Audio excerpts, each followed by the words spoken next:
Welcome to the Jeffco DeAngelis Foundation podcast series focusing on school safety and security. My name is Kevin Carroll, Executive Director for the Foundation.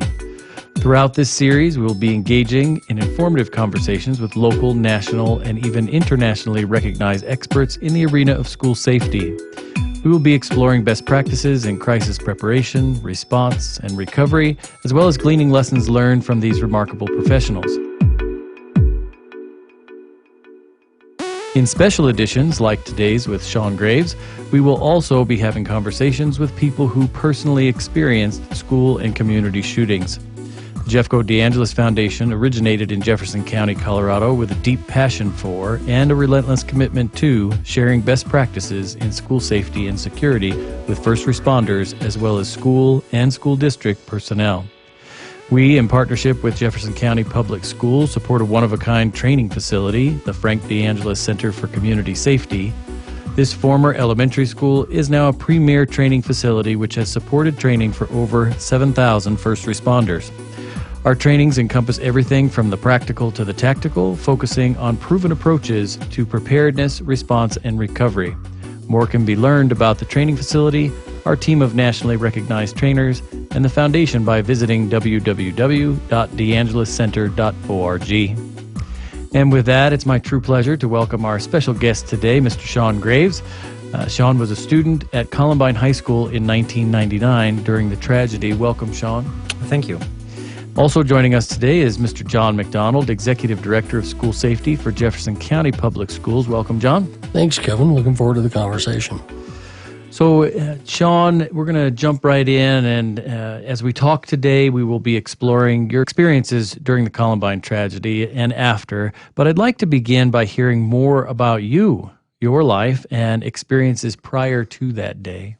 Well, I am. I'm the older of two sons, my parents. I'm the brother oldest, yep. Too. I'm a third brother of four. Oh, okay. So having brothers is a unique experience too. That as far as toughening you up and getting you ready for the world, sometimes that helps. Yeah, he was definitely the tougher one too when it came to at least scrapping. Yeah. But I was bigger. I'm still bigger. And at that time, around the Columbine tragedy, was he at Columbine as well, or younger? No, he was younger. So he was actually over at King Carroll Middle School. Okay. And on a side note, Adam Kechter and my brother Seth Graves were actually best friends growing up. And in the aftermath of everything, Adam's brother Matt actually was shot in the library and passed away. Mm-hmm. But just hearing the stories from their perspective over at King Carroll Middle School, they had no idea what was going on over at Columbine after this all went down. And they pulled them both into the office and had them sitting there in the principal's office waiting. And neither one of them had any idea what was going on. They just knew that my brother's missing, and I don't know where my other, they had, they're just, I couldn't imagine that tension that was in that office during that conversation. I think that was true, and John, you might be able to speak to this a little bit too. I was an assistant principal at the time over at Powderhorn Elementary, and Jefferson County Public Schools is a very large school district, 85,000 students, but it's also very small in ways, so lots of connections across the district, and we had teachers who had kids who were at Columbine, and we were finding out parts of things, but not as much information as we would like, right? Sure. And people waiting to say what is happening. Well, I think that's one of the lessons learned, too. At the time, there was no mass notification systems. There was no district notification system, even communicating with each other. And at the time, I don't think there was even a template of sorts on what you should say. So there was a vacuum of silence for sure that was across the district and a lack of communication. Mm-hmm. Oh, and the ability to communicate across different groups, I think, is a lesson learned too, right? So first responders being able to communicate with one another as well as communicate with district folks and other entities that are in any response is something that we have learned is so important, so important. So if we go a little bit closer to that day, none of us who were not actually a part of it, like you, Sean, can even begin to understand your experience. Can you give us some insight into what you remember? Well, I remember all of it, actually. I can go into extreme detail. We could sit here for an hour and a half if you'd like. The small gist of it, myself, Dan Robaugh, and Lance Kirkland, we were leaving the cafeteria or the commons out of the side exit on the ground level there near the teacher's lounge. And when we first left the building and we're heading up that little hill there to the upper half, that's when we saw the two standing there. And to me, it looked like they were confused because I remember them, they kept checking their watch, it looked like, and they had their duffel bags and they had their black coats on. And we stopped and we were looking at them. We were like, what's going on here? You know, this little out of the ordinary. We just assumed it had something to do with, there was at the time, they called it Senior Annihilation Day.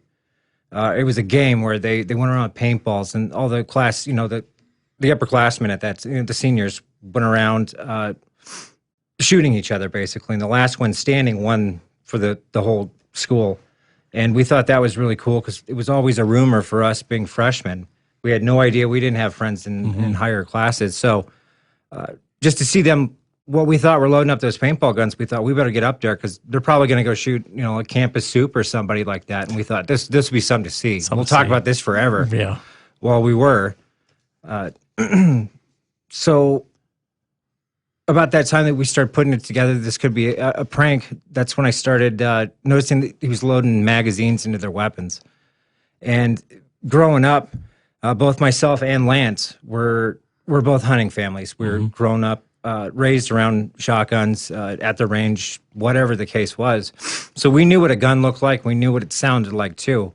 And about the time we started watching them do that, that's when they first started, their initial shots rang out. And the three of us, we were walking up and we stopped.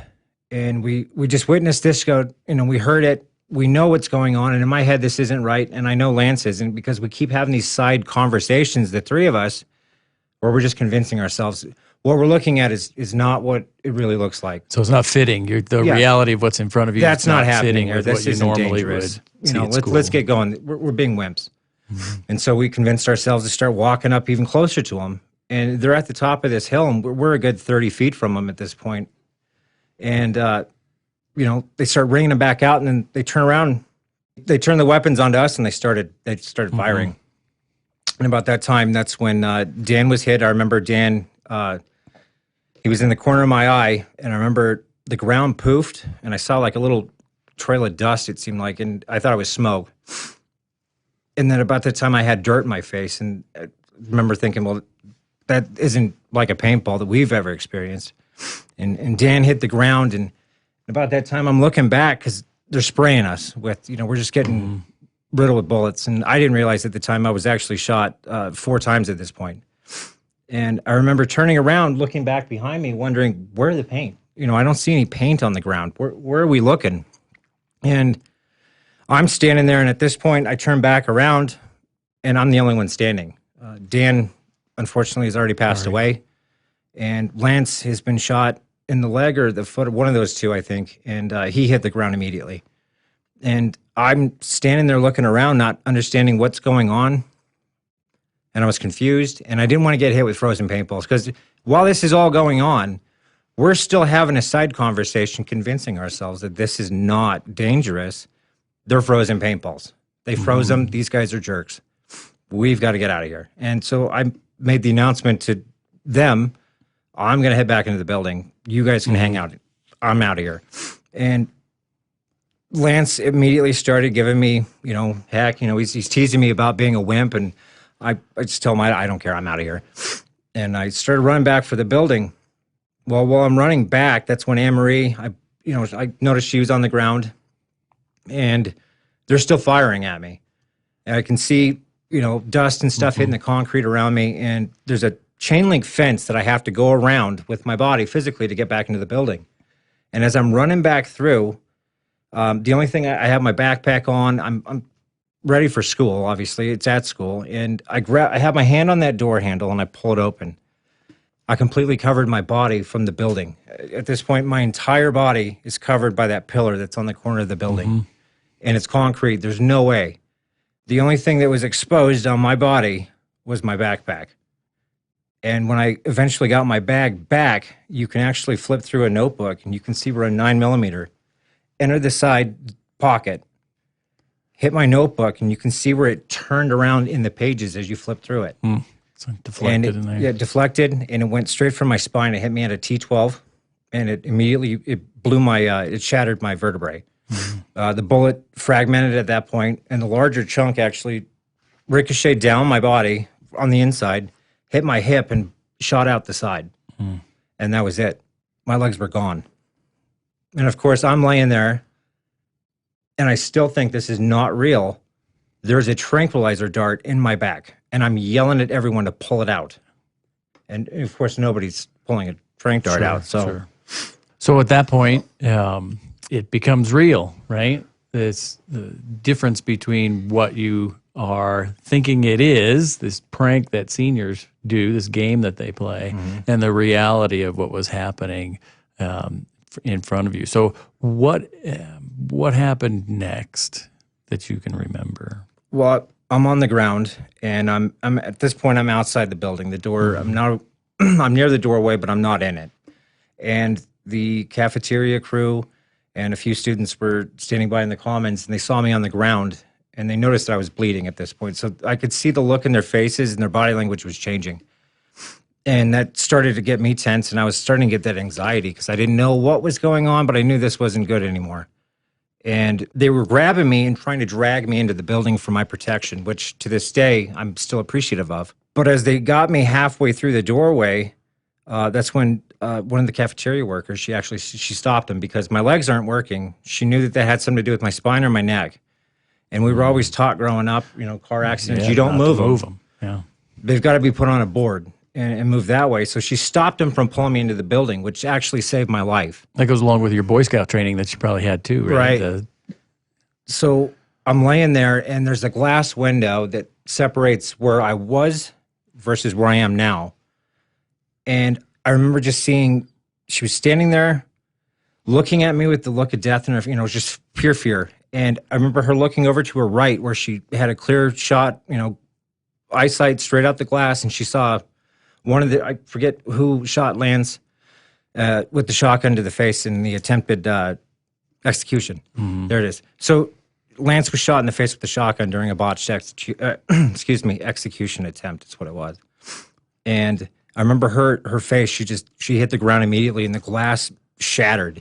And then glass is everywhere all over the floor, and she gets up, and so at this point, it started turning into chaos because the fire alarm went off.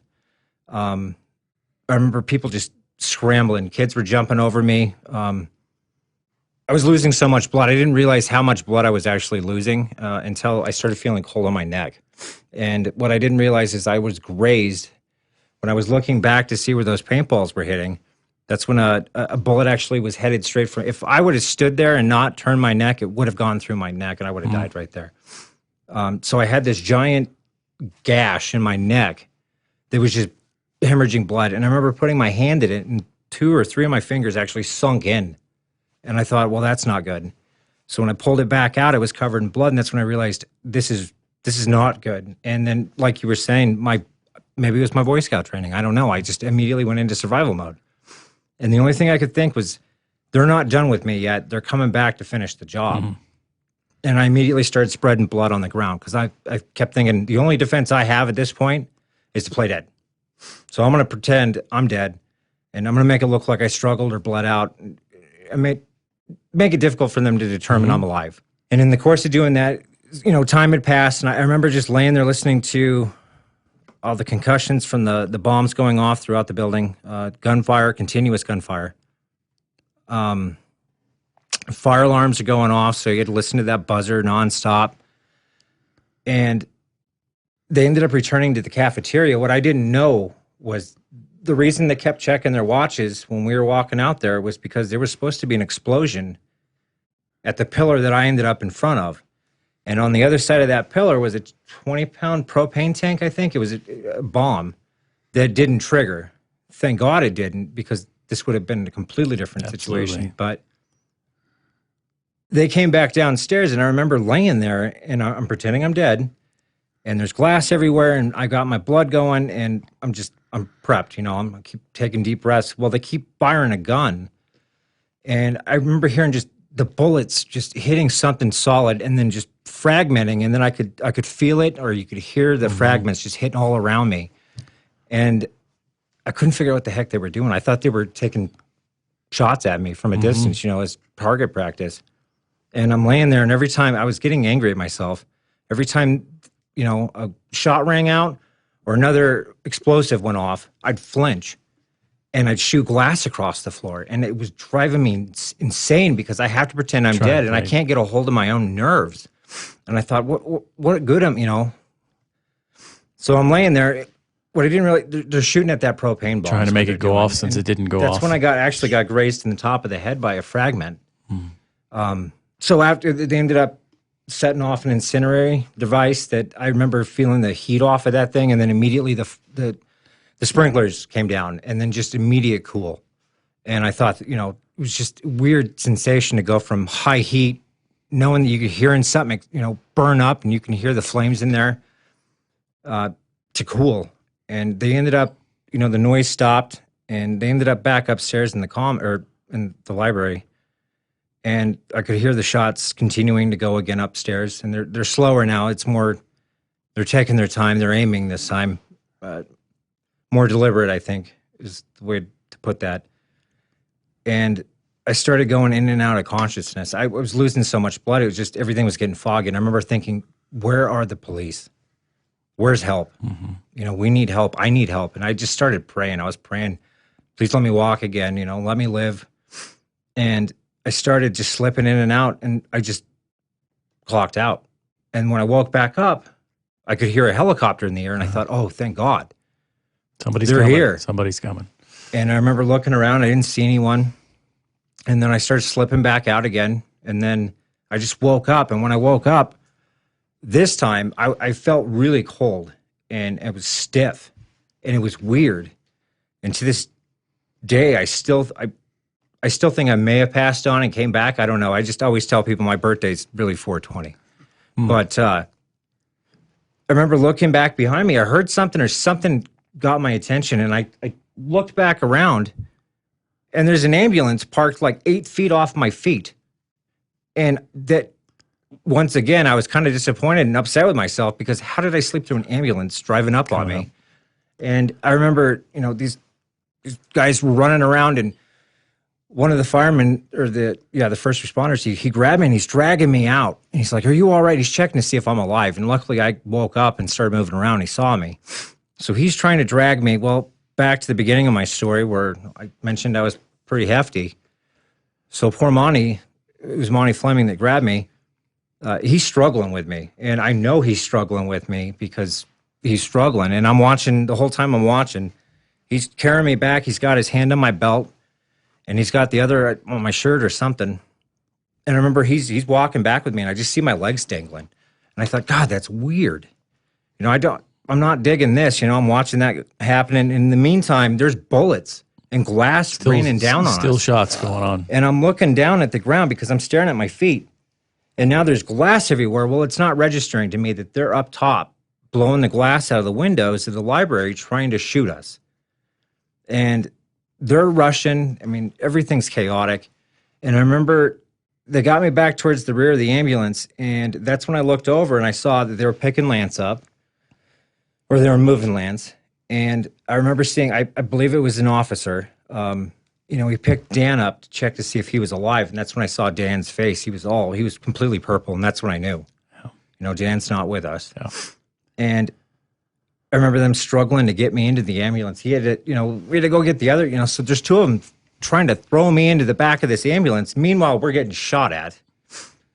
And I don't know if we've all seen movies where you hear the ricocheting bullets off of the car. You always think that's nonsense. That doesn't happen. That happens. It was happening. Yeah. The whole time we're in the back of the ambulance, that's all I can hear is the bullets ricocheting or hitting the top of it. And I remember they got the door shut, fired it back up, and they're getting us out of there. And then I turned back around, and Monty's sitting in the back of the ambulance. Lance is on top of me. They apologized for throwing Lance on top of me. I could care less. And, I'm laying there. face first on my stomach. Lance's, I don't know what position he was in. He was on top of me. That's all I know. He was in pain. And I remember looking back to see the look of, I mean, he was just pale white. He was a ghost. And I remember asking Monty, I'm like, are you okay? Can I help you? I mean, like, I was concerned for him. Yeah. And as soon as he realized I was concerned for his well-being, that's when he snapped out of it. I could see him shake his head. And he went back into it, and he's like, I'm going to have to stab you with an IV. And, you know, we go on from there, but yeah. So I had the opportunity during the 20th recognition to hear you thank some of these first responders, like Monty. And maybe for those who are listening, you could kind of share what were the important things that you wanted Monty and the people who were with him helping you to know? Well, this is going to kind of dart in and out of some of these questions, though, but for me, the big thing coming out of Columbine and 20 years after, I mean, leading up to it daily, was how angry everyone was with first responders. Like, they didn't do their job. And that always bugged me because they did do their job. They did what they were trained to do, because at the time, this was not something that was common. This was technically the first of its kind when it comes to this caliber, with the media and everyone involved. And I always thought they got the bad rap for that. Nobody really thanked them for doing their job that I was aware of, at least on the level that I needed them to hear it from. Yeah. And so for me, that was a big thing to let them know that I appreciate everything they did. And I think it was healing for not only myself, but I think it helped a lot of these guys too. Yeah. No, it was powerful to hear. And absolutely powerful and courageous for you to be willing to share these things with us. I'm sure you interact with all types of different folks in your daily life, and when new people meet you and they realize that you were part of this experience, how do they react? What do they usually want to talk about? Do they even want to talk? Right? For the number one question I always get, and it never fails, is, did you know the shooters? Did you know them? And no, I didn't. I saw them in passing maybe once or twice. I know I saw them in the tech lab, I think a day or two leading up to it. But that's the most interaction I had with those two. Aside from that, it's always that, you know, you were so strong and I can't believe you did that, or how did you get through that? And I don't have a real good answer for that, because for me, it was survival.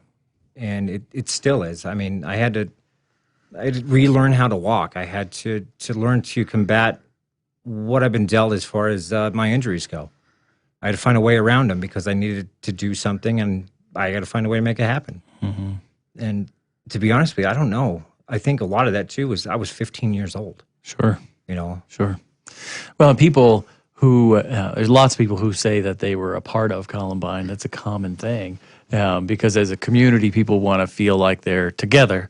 But like we said at the beginning, I don't think there's anything like actually being there. For most of us who were not there, they experienced it through television. That was one of the things about this particular tragedy, too. It was one of the first ones that was so widely televised and interpreted from a lot of different perspectives that aren't necessarily what the real perspective of experiencing it was. Right. So, John, you might speak to that a little bit. Well, I think that we have certainly had our fair share of people who like to put themselves in the tragedy that weren't part of the tragedy. And we see it time and time again all over the country. It seems to collect a certain type of person that wants to be part of it. The challenging aspect of it is that it takes away from everybody else that actually was lost or survived or, you know, was directly impacted in one way or another. And, you know, when you think about the years following the tragedy, school shootings all over the country, and we see all these events unfolding, do you ever ask yourself, what, if anything, is changing? Do you question whether we're making any progress in this? Where do you find yourself in this conversation? I'm I'm the complete opposite. I see nothing but change. In fact, I'm the first guy I used to be the first guy. I don't get on social media as much anymore, but I was the first guy on there. When something would happen, I knew these people would line up on there and they're going to all say the same thing. Nothing's changed since Columbine. Well, saddle up. I'm going to get into an argument with you right quick because a lot's changed. And people don't actually see what's happening in the background. And in fact, I didn't actually see it until recently, but the full spectrum of the organization. But I think the big thing is nobody actually takes the time to think about how many school shootings or how many mass events were thwarted or prevented or stopped in the background, because those don't make the media. Those don't get on the news because those don't sell. Yeah. People just get stuck on what they see. And unfortunately, it's shootings. So we talked a little bit about the opportunity that you co-presented with Patrick Ireland, another student from Columbine, and you did speak directly to your peers and community during that 20th memorial event. Part of your message was thanking the first responders. What did it mean to you to represent the Columbine alum? It was stressful. It was unbelievably stressful. Usually I can keep my emotions in check, but for some reason, this was not my year. I had a heck of a time keeping it together just because of, leading up to the speech. And when I say leading up, I mean months leading up to, I was mentally preparing myself. And at the same time, I've been writing a speech.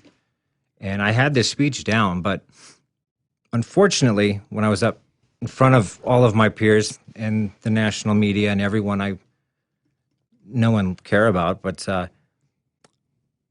I knew I'd get emotional, and I had sunglasses on, and I made a joke that morning to the first responders that if you see me put my glasses down, I'm putting my blinders on. That means I'm getting emotional. And so everyone chuckled, we're going to watch for that. Well, it happened almost immediately. So I brought my biggest iPad, which happened to be the oldest one, because I needed the screen. I didn't want to goof that up. So when I put my blinders down, I forgot about the Polaroid part. So you can't see the screen. So my speech blacked out. So immediately they went right back up. And that little hiccup right there just messed my whole timing up to the point where I lost my place in my speech. So I started going off the cuff, which normally is how I do things. But I think I got most of my message out there. I can say, being there, Sean, that it was clear that you were speaking directly from the heart, and I would say that the alum and the whole Columbine community really appreciated that genuineness in who you are, and your willingness to show that sense of courage in the face of unbelievably complex times 20 years later. Yeah. You certainly got your message across. Absolutely. Absolutely. Well, I mean, it was one of those things that I was so worried about messing it up, because for me, it was a great honor. And to me, this is the 20th, the 20-year anniversary was the last for me as far as getting involved with it, because this was the one we've been working up for. This is the one I always heard about. The 5 years, fine. The 10-year, the 15 is going to get, a little weird. The 20 is where it's at. And after that, Sean, it's done kind of thing. That's how I was always taught, or told, in the hospital, even in the beginning. And so for me, this was a big thing. Part of that experience at the 20-year marker was an opportunity for the students for themselves and their families to come and be with one another and be in the school. And it was that in itself was very powerful. There was some private time with the students in the gymnasium and Mr. D. Yeah. And to really see those things, the world defines Columbine, sadly, in some ways by this particular event, but Columbine is so much more. It was clear, hearing the students and seeing them together to say, yes, this is a significant event, and we are rebels, and we are more together. Well, we're family. Right. Yeah. Right.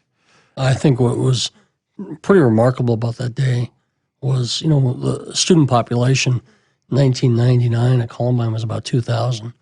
And we estimated almost 3,700 in the building on April 20th this past year.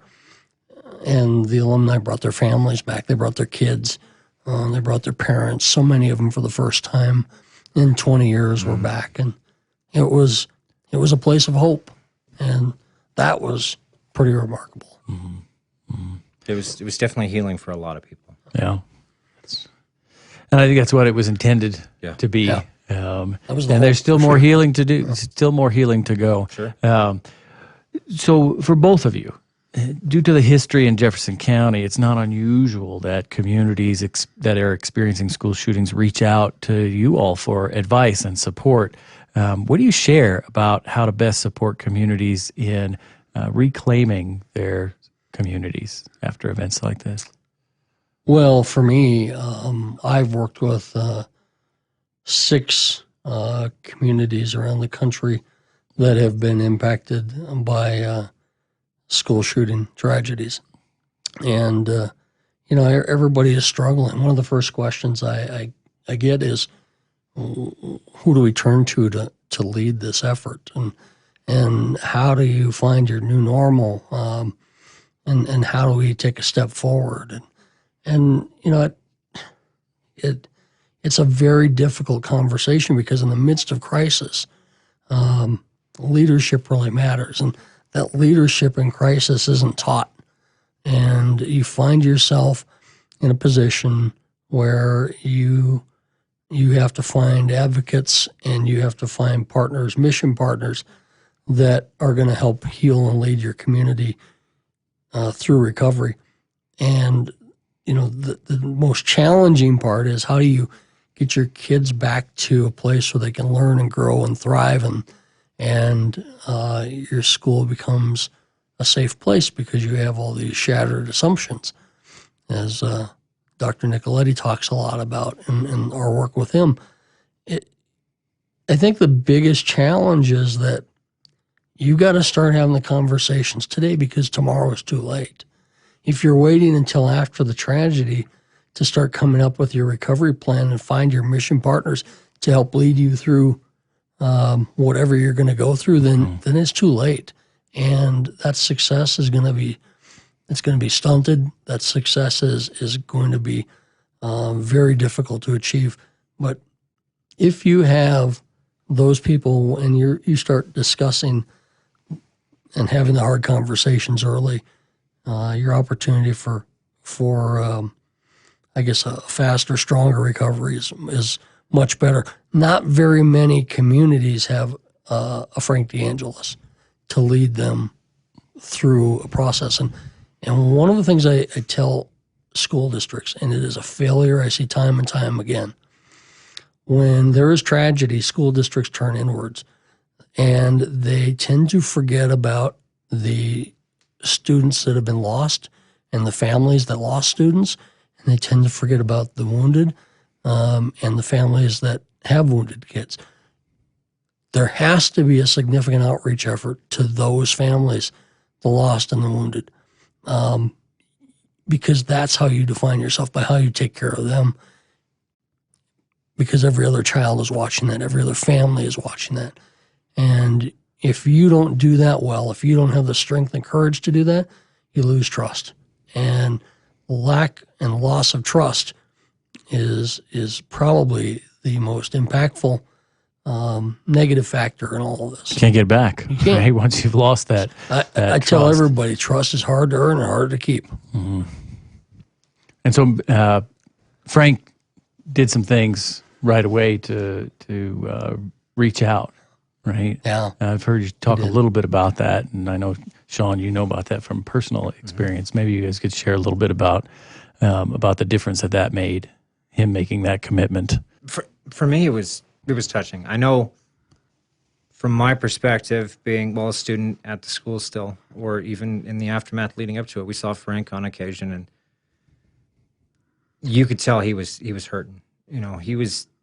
He had to put on that hat, and he had to go out every day, and he had to be the strong one for the community and for everyone that was injured, and the families, everyone. and he had to always have that strong hat on. He had to be that guy. He had to be the leader.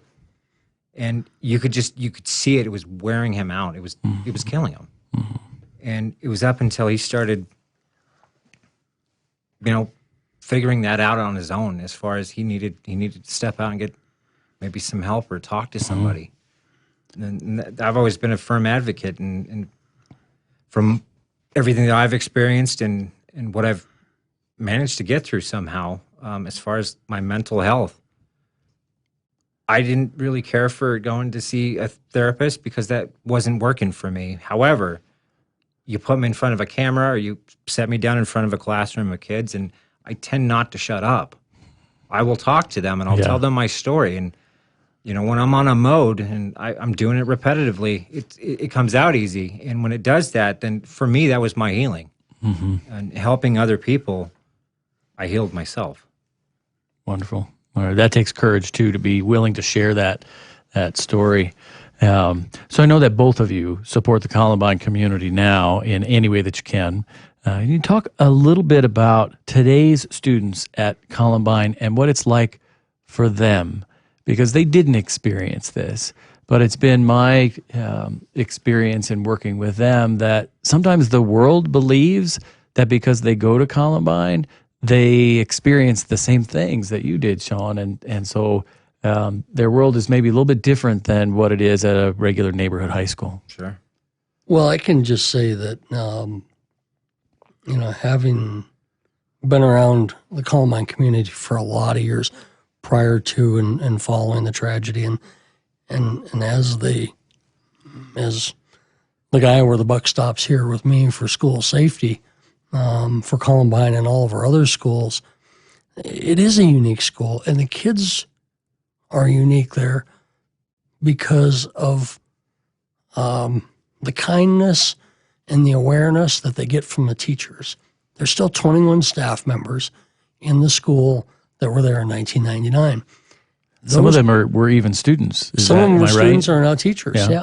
And what people don't understand that's so remarkable, every semester, at least for a class, those 21 take the time to talk to the current students who weren't alive then, and they debunk the myths, and they talk about their experiences. They do it in a way that's open and honest. They answer questions. They talk about the importance of the Columbine family, the community, what it means to be your brother's keeper, your sister's keeper, what it means to be a protector. And they have these conversations about the impact that the tragedy had on their own lives. And the kids become better for it because they become more hyper-aware of what's around them, what's right or wrong. And they're unafraid of speaking up because they live in a community where their older cousin, their parents, neighbors were in the school of the tragedy, because people from around the Columbine area, they may leave for a while, but they seem to come back. It's a very close, tight-knit community. So even though they're a generation removed and they weren't alive, there is an educational process in that school that creates a climate and culture like no other of any school I've ever been in around the United States, where, it is a constant source of attention.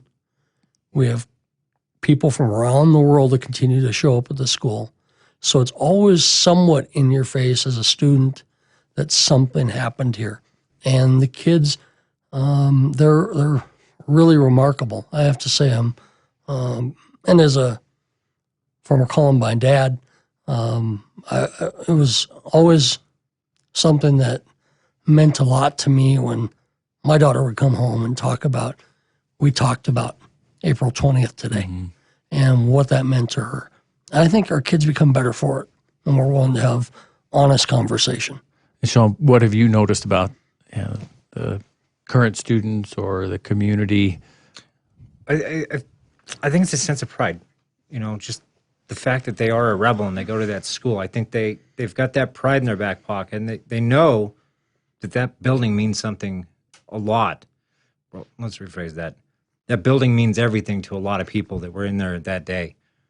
And I think knowing that, they've got that sense of pride and that knowledge of that, and that puts them in a different position because they have to be respectful of it. And let's be honest, they have grown up, every one of them in there. Well, no, not anymore.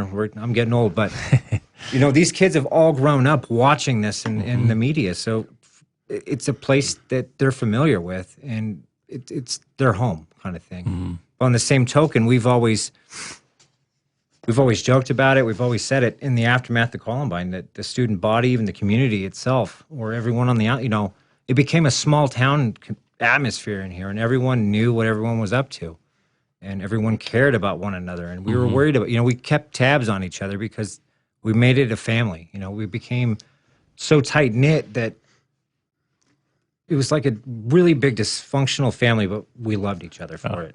And I think that it still stands true to this day. So speaking of now and this day, I understand that you're now working for Jeffco Public Schools in the Safety and Security Department, part of that team.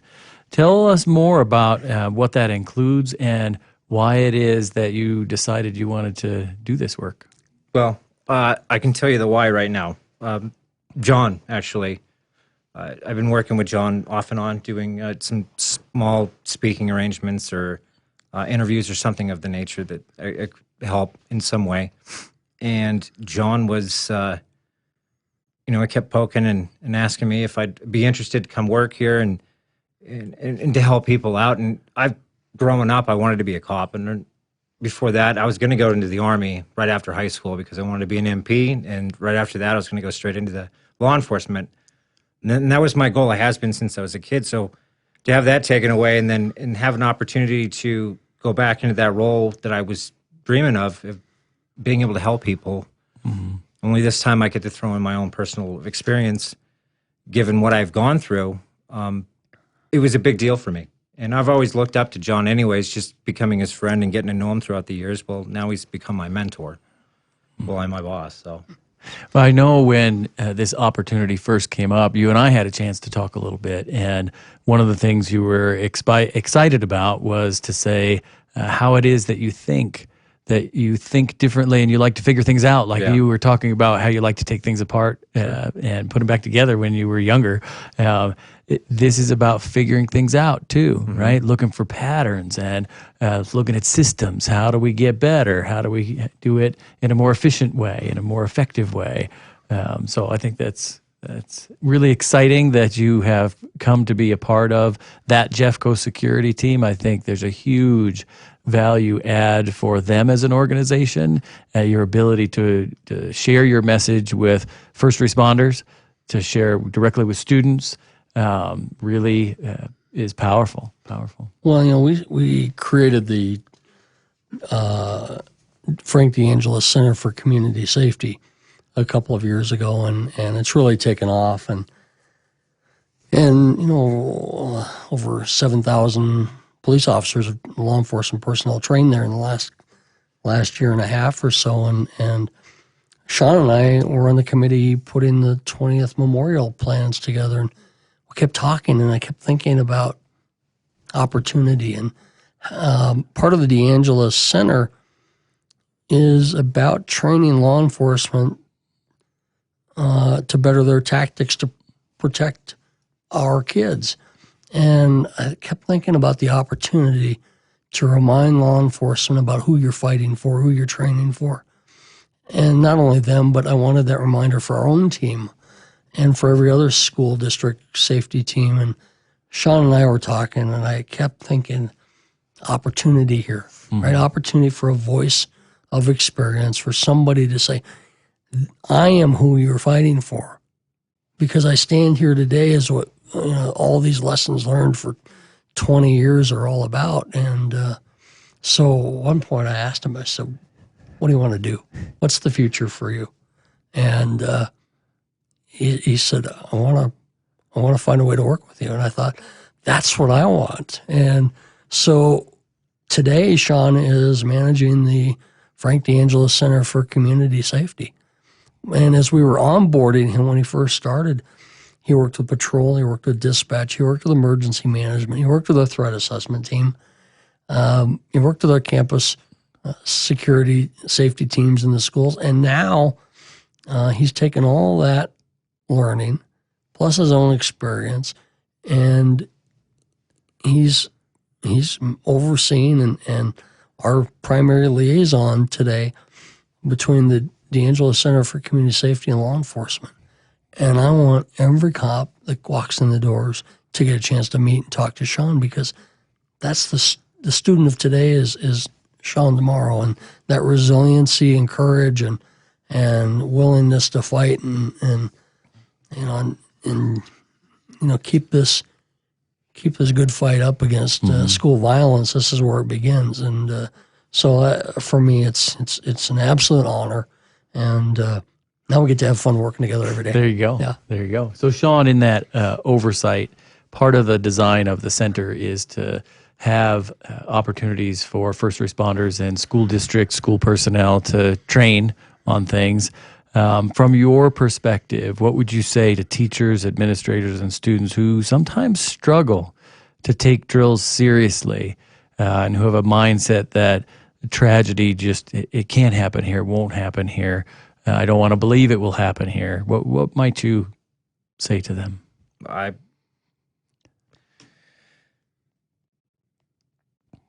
It's changed. Everything about this has changed. I've got a daughter going into kindergarten starting next year, and like John was joking that everyone moves out of Columbine area, but they eventually come back. Well, we're moving back because I promised my daughter she will graduate from Columbine High School, so I want to get her on the right track. But on the same token, I'm raising a little girl, and I know that I had experience in the past, and I knew what guns were and all. I knew what they sounded like, and et cetera, but I was ignorant. And I chose to be ignorant, and I got myself shot because of it, is how I look at it. I blame myself, in a sense, for not thinking that through or for not being smart enough. And I didn't have those tools because that wasn't a thing back then, where I'm trying to raise her with the knowledge to look for those kinds of things. And I think what this represents here, as far as people not taking this seriously, is they don't realize that in order to survive, we have to adapt. We have to adapt to survive, and that's the only way that we're going to push forward. And it's not just them that are not taking it seriously. When the authority figure in the room is acting around, she's goofing off, it's obvious, her body language, whatever it is, that they're not taking this serious, then what do you think those students are going to do? We're in a day and age now that we've been doing drills for so long that a lot of these kids, this is all they know.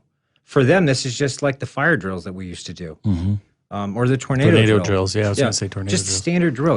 Let's go stand in a line and get this over with. Well, this is theirs. They still have to do those two drills too, but we need to prepare them for the worst day just in case. There's a lot of talk about that too, right? About not wanting to scare kids and scare staff members. But there's a significant difference between scaring and preparing. We want them to have, like you talk about, Sean, the confidence to know what to do if you have to, not to ignore it or deny it, and not to over or under, right, John? I think it's very so true. important. I think we coined the term about 15 years ago, emergency prepared, not emergency scared. There's no reason to do harm. There's no reason to scare, but you can inform.